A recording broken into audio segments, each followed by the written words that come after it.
In a matter of 5 days, 2 unloaded guns have been found inside a Lufkin ISD campus, and school leaders say this has to stop. Yeah, one of those instances happened at the high school back on Monday, September the 8th. The other at the middle school on Friday, the 12th. But as we learned, concerns before these had the district asking the federal government for help, and they received it. At Lufkin ISD, while teachers are focusing on academics, reading, writing, math, arithmetic, Assistant Superintendent of Administrative Services, Dr. Daniel Spikes, is keying in on another issue. Because safety is one of the areas that I oversee for the district. In the last fiscal year, Lufkin ISD was awarded $375,000 from the U.S. Justice Department after applying for a grant to help combat violence that's been happening on campus. I was part of the team that got together to apply for this particular grant. But according to him, with safety precautions like fingerprint technology, keeping just anyone from gaining access into this particular school. That's just your basic entry point safety.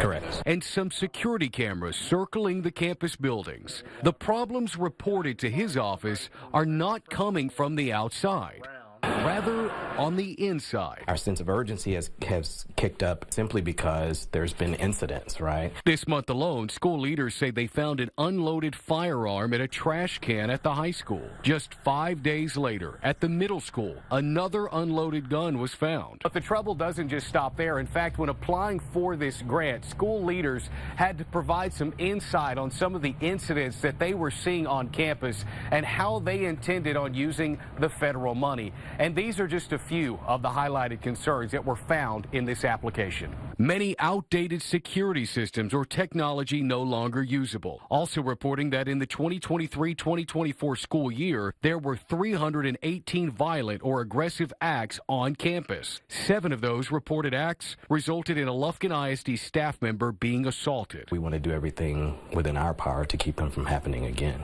To refrain from giving away how the district plans to use the funds, we won't be outlining any of the details. Spike says despite the huge help to combat concerns, the district's goal remains the same. When parents drop their kids off, they feel like, hey, I don't have anything to worry about. With the intent to provide safer schools district-wide.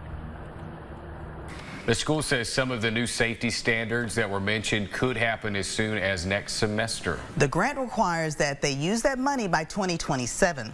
The district also tells us it has gotten money from the state to help with other areas of concern.